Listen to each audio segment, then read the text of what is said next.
Bien, d'abord merci aux deux organisatrices, donc Anna et Agnieszka. Je suis vraiment extrêmement heureuse de participer à ce colloque et d'entendre tout ce qui a été dit jusqu'à présent. Donc, d'abord quelques mots sur ce personnage et peut-être la justification du titre que j'ai choisi ici. Donc Jean-Nicolas de Tralage, il faut savoir qu'il s'appelle Jean et Nicolas, c'est son nom de famille. Donc tout simplement, il est issu d'une famille, la famille Nicolas, qui a acquis la seigneurie de Tralage et qui est aujourd'hui célèbre pour différentes raisons.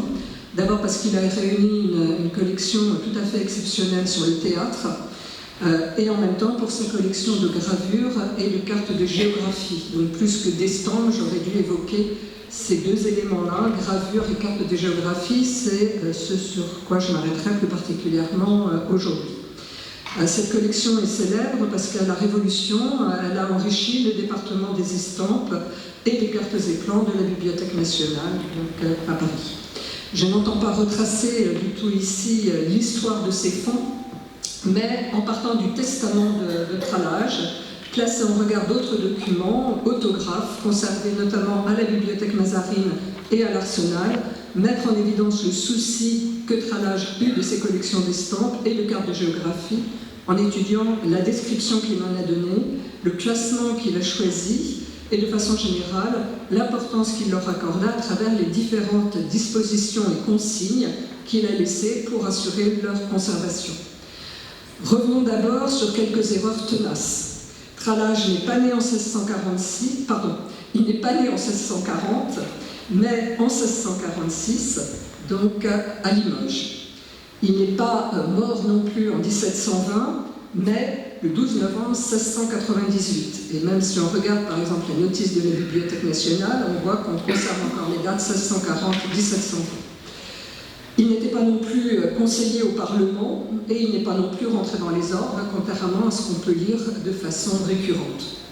Il était prénommé Jean, comme son père, qui mourut le 22 avril 1660, après avoir testé le 6 octobre 1657.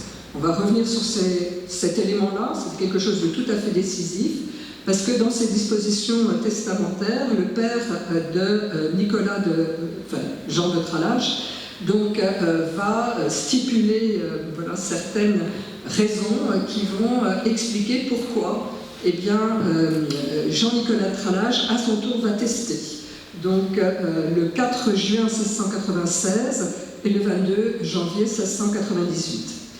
Donc Tralage est âgé de 14 ans à la mort de son père, qui va nommer son propre frère, donc Gabriel de la Reynie, que vous connaissez peut-être, futur lieutenant de police de Paris, comme légataire de ses biens jusqu'à sa majorité, à charge de le nourrir, de le loger, de le blanchir. Jusqu'à sa mort, Tralage va donc demeurer chez la Reynie. Leur entente a dû s'assombrir dans les dernières années, car il a pris des dispositions que la Reynie découvre à la mort du neveu, avec une fureur qu'il n'a pas pu cacher. Il va tenter de s'opposer par différents actes juridiques, donc aux différentes dispositions prises par son neveu. Donc, ces actes juridiques ont fait connaître dans un premier temps les dispositions qui avaient été prises pour protéger les collections en question. Ces actes juridiques ont été présentés rapidement en 1870 par Georges Duplessis, mais en même temps, grâce à la découverte du testament, donc là aussi, il est possible de préciser un petit peu plus exactement ce dont il s'agit. Si j'arrive à... Ah oui, ça, excusez-moi. Ça bouge ici, mais ça ne bouge pas sur mon écran. Donc je reviens. Voilà. Donc je vais revenir sur ce personnage. On apprend ainsi qu'il a, si on lit le testament, sur lequel je vais revenir, qui est extrêmement complet, on apprend qu'il a commencé à collectionner en 1667, il est âgé donc à ce moment-là de 21 ans.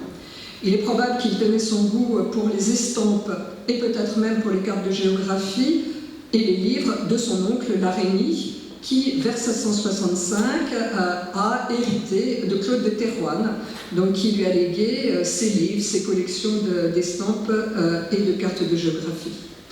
Il est possible que l'Araignée qui a destiné cette collection d'estampes à son fils, dans le testament qu'il a dressé le 4 juin 1696, a fait naître une sorte de froid entre l'oncle et le neveu. Et il est possible aussi que les volontés que l'Araignée a eues de préserver cette collection intacte, en la léguant après sa mort à son propre fils, ait donné en quelque sorte l'idée à Tralage de faire de même. C'est-à-dire que non content de se choisir un légataire, Tralage a eu pour souci de préserver pour les générations à venir cette collection dans un lieu où tout un chacun pourrait venir la consulter. Ce lieu, c'est la bibliothèque de l'abbaye de Saint-Victor à Paris. Donc l'Araignée va contester la validité des legs faites par son neveu. Il va déposer des plaintes et des recours en 1702, et notamment donc, contre le prieur et le chanoine de l'abbaye de Saint-Victor. Excusez-moi, on ne voit pas la même chose. Donc, avant d'aller plus loin, quelques mots s'imposent sur la personnalité de Tralage. Les termes de son testament laissent deviner un homme pieux, ennemi des apparences. Chaque legs, et il en fait de très nombreux, c'est ce qui explique la fureur de son oncle, chaque legs laisse deviner là aussi ce caractère très pieux, puisqu'à chaque fois c'est assorti de demandes, d'obligations de célébrer des messes annuelles et perpétuelles. Donc si on faisait le total des messes voilà, qui sont obligatoires en quelque sorte, c'est au moins une messe par jour, donc jusqu'à la fin des temps. Dans leur réquisition contre l'Araignée, les administrateurs de l'hôtel général de Limoges précisent que Tralage était célibataire, qu'il a passé toute sa vie dans son cabinet sans ambition, sans autre commerce que celui des gens de lettres. Amant des livres, je cite, il en avait amassé d'assez choisis, surtout pour ce qui regarde la géographie, à laquelle il s'était appliqué particulièrement. Précisons que Tralage est l'auteur de la description géographique du Royaume de France et du petit dictionnaire français-latin pour la géographie. Et que sous le nom de Tillemont, alors je suis désolée, je crois que j'ai vraiment... Voilà, et que sous le nom de Tillemont, il va donner des avis et des dessins pour les cartes de géographie au graveur et éditeur Jean-Baptiste Nolin, parmi lesquels on retient, notamment, ce que j'essayais de vous montrer là, la carte du royaume de Pologne, comprenant les États de Pologne et de Lituanie. L'annonce de Nolin, datée de 1799, précise que les cartes de géographie nouvellement dressées par Jean-Baptiste Nolin l'ont été sur les mémoires de l'illustre défunt M. Tralage, dit Tillemont. Donc un document qui m'a été signalé par Vanessa Selbach. Tralage jouissait en effet d'une très grande réputation, comme en atteste cette remarque de l'ingénieur militaire et cartographe Alain Malesson-Mallet, qui en 1782 explique qu'il ne serait jamais venu à bout de la description de l'univers contenant les différents systèmes du monde. Je cite, « Sans le secours et les avis salutaires de plusieurs savants, je mets particulièrement dans ce rang M. de Tralage, dont l'érudition est si connue et si utilement consultée. » Tralage, depuis 1684, faisait partie de l'Accademia Cosmographica degli Argonotti, fondée cette même année par Coronelli, qui, en 1707, dans la chronologie universelle, se souvient d'avoir demandé conseil, je cite, à son ami Tralage, avec beaucoup de profit, pour dissiper ses propres doutes. Afin de comprendre la fureur de l'Araignée et les raisons pour lesquelles Tralage rédigea son testament, il convient de souligner que son père avait stipulé que si notre collectionneur mourait sans enfant, ses biens reviendraient à son frère, l'Araignée, ou à son neveu, et que si tous ne laissaient que des filles, la moitié appartiendrait aux filles en question. Or, si l'Araignée faisait don de ce qu'il jugeait lui appartenir en propre, qui lui venait de sa mère, et qu'il estimait à 20 000 livres, pour les autres legs, il serait honoré, explique-t-il, au moment où la substitution des biens de son père en faveur de l'Araignée prendrait fin. Effectivement, son cousin n'a pas de descendance, il n'est pas marié lui non plus. Le testament d'une rare précision, je sais pas si j'y suis, non, ça c'était donc les fameux blogs de Coronelli et la collaboration entre Coronelli, qui comme vous le savez est venu à Paris, donc il y a une connaissance directe des deux hommes. Là ce sont des parallèles sur lesquels je vais revenir. Donc quelques mots d'abord sur le testament, qui est vraiment d'une rare précision, qui m'a été signalé il y a déjà quelques temps par Maxime Préau. Donc un inventaire qui comprend 29 pages, qui est subdivisé en 27 articles. Et dans l'article 11, Tralage précise qu'il va donner donc à l'abbaye de Saint-Victor, je cite, ses livres imprimés, ses manuscrits, ses cartes de géographie, ses figures et ses estampes, et qu'il leur constitue une rente de 2234 livres sur laquelle je reviendrai. Ce dont fut considéré par la Rémy comme le plus insensé que tous ceux que Tralage avait fait. Dans l'article 25, riche de 14 pages, Tralage entre dans les détails de sa collection et y insère, je cite aussi, le catalogue général des livres de Jean-Nicolas Sieur de Tralage à Paris en 1696. Ce document exceptionnel devait servir, précise-t-il, de mémoire à leurs futurs possesseurs. Il permet de comprendre les spécificités de sa collection et le classement qu'il avait élaboré pour ses estampes et ses cartes de géographie. Également au catalogue général de ses livres, dont il est l'auteur, précise-t-il, qui comprend 2 volumes in-folio, distribués, dit-il, d'une manière plus méthodique qu'à l'ordinaire. Indiquant que la collection a été mise en ordre l'an 1687 et les années suivantes, redoutant que certaines pièces soient déclassées, perdues ou volées, il insiste sur la nécessité de coter chaque livre et chaque carte. C'est, je cite, « pourquoi elles seront toutes chiffrées et l'on mettra au commencement des volumes des tables de ce qui est contenu dans chacune, comme on verra que j'ai fait dans un volume de cartes grand in-folio intitulé « Geographia Sacra Antiqua » et dans un autre qui contient les cartes et les tables alphabétiques du cours du Rhin et de l'Italie de Nicolas Sanson in-folio. Et d'ajouter, les 2 volumes serviront de modèle aux bibliothécaires dans la distribution de tout mon recueil de cartes. C'est le plus simple qui ait été fait pour des cartes gravées jusqu'à présent, c'est pourquoi il doit être conservé avec soin. Le catalogue général des livres de Sieur Jean-Nicolas de Tralage, joint au testament, est établi selon l'ordre des portefeuilles et des volumes qu'il avait tels qu'ils apparaissent dans les 25 armoires qu'il lègue également à l'abbaye. Cotées de A à Z, puis de AA à CC, elles sont en bois de hêtre noirci, fermées par des portes, où, je cite, il y a du fil d'archal, du taffetas vert, elles sont surmontées d'une corniche et parfois d'un surmeuble. Leur hauteur varie en fonction de celle des livres et la profondeur des portefeuilles. Ainsi, la première mesure 2 mètres de haut sur 1 mètre 20 de large et 1 mètre 20 de profondeur, tandis que la 6e mesure 2 mètres 80 sur 92 cm de large. Le nombre des étagères, de 2 à 7 par armoire, monte exceptionnellement à 8 ou 9, mais le plus souvent, il n'y en a que 2 ou 5. Les livres et les portefeuilles, au nombre de 4072, en juin 1696, sont couverts de parchemin marbré collé sur du carton fort. Classés par format, ils portent au dos un numéro inscrit sur papier.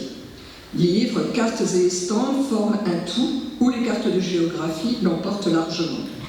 Le classement de ces collections retient avant tout l'attention de Tralage, qui y revient à plusieurs reprises. Je cite, « Je veux qu'on laisse les estampes dans l'ordre que je les ai mises, c'est-à-dire par sujet et matière, et non pas par œuvre de peintre ou de graveur. On verra on pourra, si l'on veut, les coller dans des livres blancs où elles sont, ou plutôt sur des feuilles volantes de grand papier, marquées au raisin, comme il y en a déjà plusieurs, mais on les laissera toujours dans le même ordre qu'elles sont. Les cartes de géographie seront pareillement laissées dans l'ordre que je les ai mises, chacune dans leur portefeuille et leur carton. Mon dessein n'est pas de les mettre par auteur, ni par livre, mais au contraire par matière, et de réunir ensemble tout ce qui est d'un même pays. Par exemple, tout ce que j'ai de Picardie, en grand ou en petit, soit carte ou table de géographie, dans un même carton. Et quoi qu'il y ait parfois plusieurs fois une même carte, ce que je vous ai montré, elle est néanmoins différente par l'enluminure ou les divisions géographiques à qu'on n'en note aucune, ayant toutes un usage particulier. Il ajoute, on trouvera au revers de ces cartes, ou tout au bas, leur titre que le bibliothécaire fera bien écrire sur chacune, et en marque la division géographique. Tralage commence par les cartes de géographie qui occupent les 5 premières armoires, côtés de A à E, et s'arrête sur le contenu de chaque ensemble, qu'il appelle nombre et qui porte un numéro, mais il ne précise pas combien de cartes sont contenues à l'intérieur de chaque carte. Mais la bibliothèque de l'Arsenal conserve le catalogue détaillé des cartes de géographie de la collection de Tralage, ce qui permet de s'en faire une idée extrêmement précise. Il s'agit d'une succession de catalogues très détaillés de quelques 5000 cartes qui sont décrites une à une avec leur titre, le nom du graveur, l'éditeur et la date. Chaque carte, chaque livre, chaque portefeuille correspond effectivement à une région géographique. Vient ensuite la collection des estampes, constituée de 33 000 pièces, qui occupent la bibliothèque numéro 5 et 6, côtés D et E. La description est là aussi assez précise. Sont mentionnés 37 grands volumes de figures, 37 grands volumes de figures, livres de figures, 3 volumes de l'Ancien Testament et 5 du Nouveau, 7 de l'histoire ecclésiastique et de l'histoire de l'Asie, de l'Afrique, des îles britanniques, de la Suède, du Danemark, de Moscou, de la Pologne, 14 volumes de l'histoire de France, 2 de l'Allemagne et de l'Espagne, 2 autres de l'Italie, de la Grèce et de la Turquie, soit 10 volumes sur l'histoire des différents continents. Puis 3 volumes de portraits de gens de lettres et des arts, 8 volumes de figures et de fables, et un volume de fêtes et de pièces de théâtre. L'histoire étant étroitement liée à la géographie, rien d'étonnant que Tralage lui consacre une large place. Il s'agit de comprendre la naissance du monde, son histoire et son évolution géographico-politique. Par histoire, il faut comprendre celle de la création du monde, de la Genèse en passant par l'Ancien et Nouveau Testament, et ensuite celle des nations. La bibliothèque Mazarine conserve 3 volumes constitués par Tralage, intitulés « Recueil de catalogues ». L'un d'eux contient 7 catalogues manuscrits d'estampes qu'il a lui-même conçus et qu'il a signés de son monogramme JNDT. Ces catalogues attestent de la réflexion de Tralage sur le classement des estampes. Le premier concerne l'ordre des estampes, le deuxième les figures de l'histoire sacrée, en fait les scènes de l'Ancien puis du Nouveau Testament. L'histoire, là aussi, rangée selon l'ordre du temps. Les figures de l'histoire romaine, puis de l'histoire générale, la religion, la milice, les jeux, les spectacles, l'histoire particulière, les figures de l'histoire de France, bien évidemment, et les figures de la fable. Il ne mentionne aucun nom de graveur, aucune école, aucun lieu d'édition, aucune gravure en particulier. Il propose simplement une liste chronologique de tous les sujets possibles et imaginables qui permettra d'insérer les estampes en question à l'endroit propice. Pour la mythologie, il dresse une liste des sujets en s'appuyant sur l'édition parisienne de 1605 de Natale Conti et des Métamorphoses d'Ovide, renvoyant au livre, au chapitre, à la page concernée. Contrairement à Ovide, qui, par ailleurs, précise-t-il, n'a pas traité toutes les fables, il opte pour un classement par Dieu, car, je cite, « Par ce moyen, l'on voit tout de suite ce qui a été fait par un même Dieu, par ses enfants, par les enfants de ses enfants.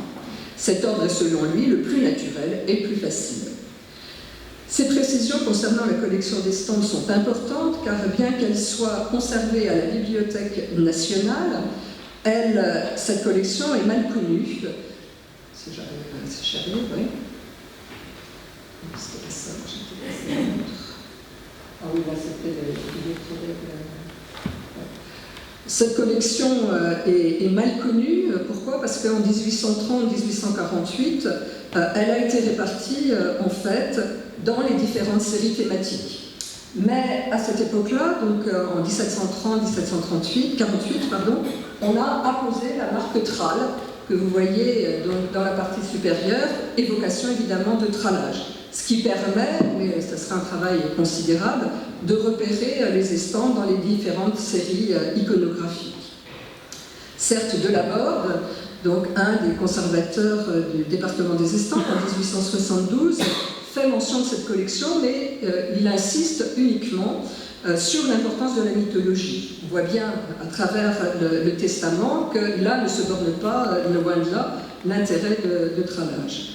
Quelques sondages faits dans le fond du département des Estampes, à partir du catalogue informatisé de la Bibliothèque nationale, avec l'aide également de Vanessa Selbach, viennent confirmer ce que révèle le testament de Tralage et les catalogues conservés à la Bibliothèque Mazarine.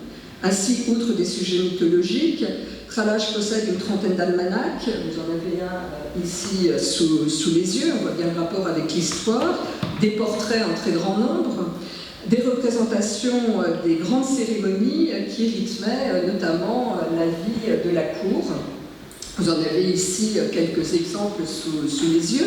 Et ce qui est intéressant, c'est que soit au verso, soit au bas des épreuves, comme il l'indique, comme Tralage l'indique pour ce qui concerne les cartes de géographie, il a inscrit un certain nombre d'explications iconographiques. Il renvoie par exemple au Mercure galant quand il extrait la gravure en question de ce périodique. Il indique le mois, il indique la page. Et de toute évidence, la gravure était pour Tralage un outil de travail, une source documentaire, un moyen d'information tout à fait essentiel. Contrairement à d'autres collectionneurs de son temps, il ne cherche absolument pas à retracer par la gravure une histoire de la peinture. Il ne s'intéresse pas réellement à l'œuvre des graveurs. Cependant, il en était curieux puisqu'on sait qu'il a acquis en 1670 le traité des manières de graver en taille douce sur les reins et les sentiments sur les distinctions des différentes manières de peinture et de dessin d'Abraham Bosse. Ça, on le sait pourquoi, eh bien parce que sur certains livres, il inscrit la date à laquelle il a acheté le livre en question et même le prix qu'il l'a payé. Et il se trouve que ces deux livres sont conservés dans la bibliothèque du CNAM, donc à Paris, la bibliothèque donc, des arts et métiers, merci. Donc, au Testament, qu'apprend-il sur le contenu de la bibliothèque? Tralage demande expressément aux chanoines qu'on ne laisse voir les cartes qu'à des gens qui soient propres et qui les sachent manier sans les chiffonner ni les déchirer.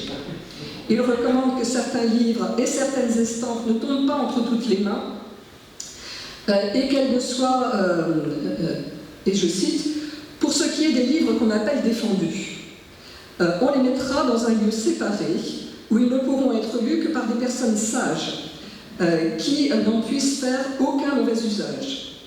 Il s'agissait probablement de publications clandestines, d'ouvrages touchant à la religion, au roi et à sa famille, et sans doute aussi à la littérature licencieuse. » Larénie se saisit de cette clause pour montrer là aussi à quel point cette collection propose quelque chose d'absolument insupportable. Mais on sait par le pamphlétaire Pierre Jurieux que Larénie était tout à fait au courant de cette pratique de son neveu et qu'il laissait faire.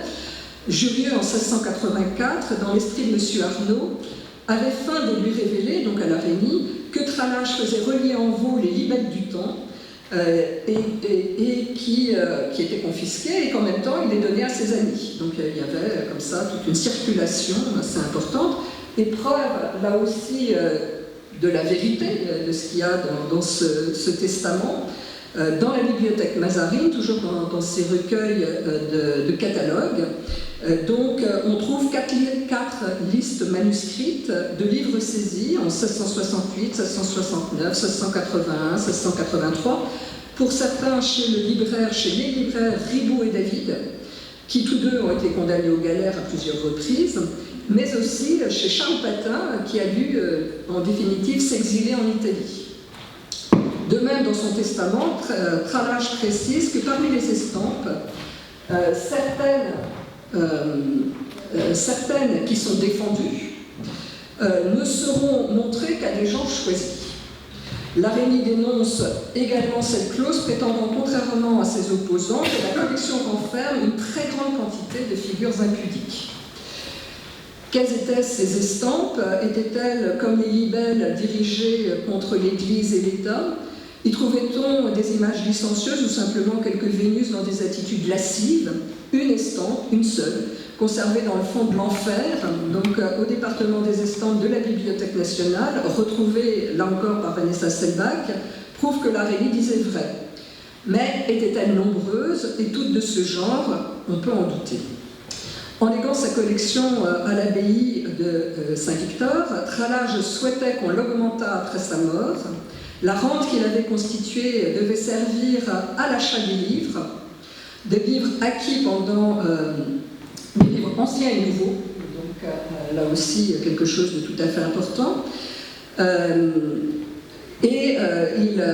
Tralage précisait que le bibliothécaire était tenu de faire un mémoire de tous les livres acquis pendant l'année avec le prix de chacun. Aucun livre ni aucune carte ne devait être vendue ni donnée. Chaque année, le supérieur de Saint-Victor et le grand maître du collège Mazarin devaient vérifier le mémoire des acquisitions, s'assurer que le prix n'avait pas été gonflé. On devait également apposer son ex-libris sur tout ce qui lui appartenait et tout ce qui serait acquis à l'avenir. Et en cas de non-respect des clauses de ce legs, eh bien, ce sont tout simplement c'est le collège Mazarin qui hériterait de la collection de Tralage. Si également le collège Mazarin ne respectait pas ces clauses, en définitive, ce sont les jésuites qui en deviendraient les possesseurs. Là, il n'aurait plus rien à respecter. La seule volonté qu'exprimait Tralage, c'est que cette bibliothèque reste publique. Néanmoins, il leur interdisait là aussi de modifier le classement et les obligeait de mettre, encore une fois, son ex-libris. Donc, ce sont vraiment les trois conditions essentielles. Cet ex-libris, en fait, va varier en fonction de la dimension des ouvrages.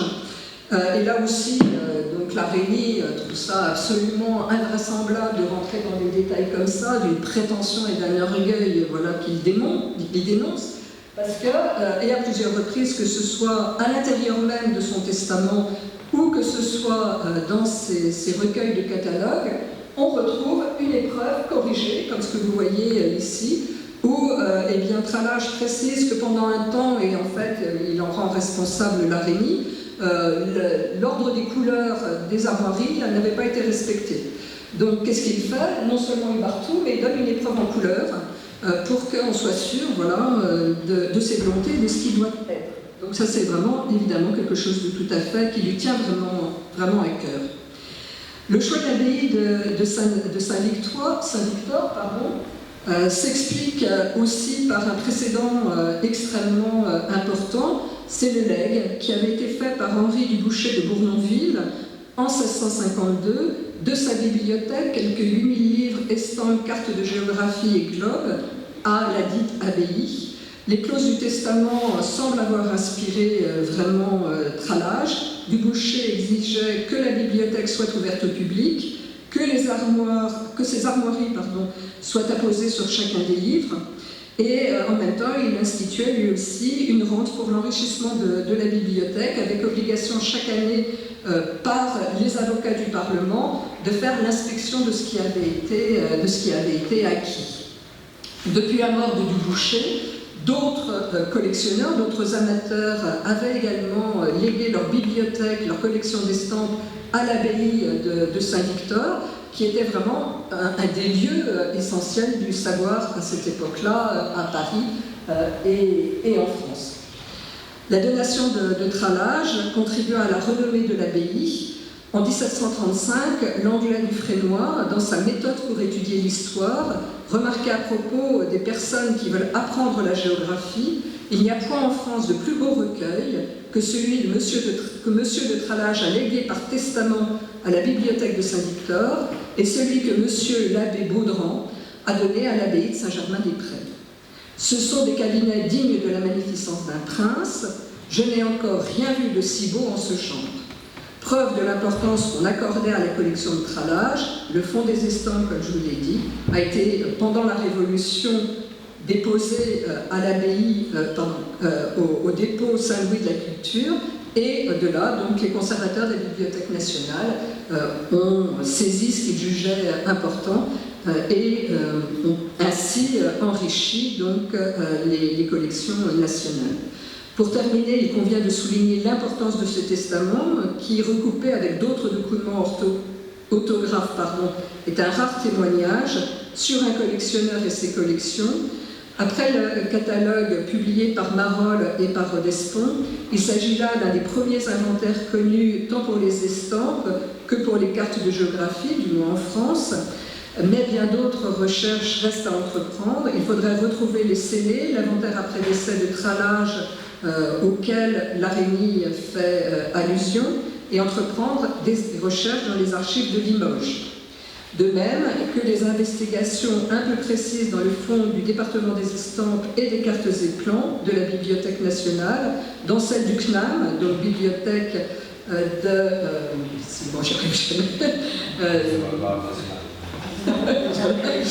qui à la Révolution, elle aussi, donc a saisi un certain nombre de livres dans le dépôt de Saint-Louis de la culture. Voilà, je vous remercie.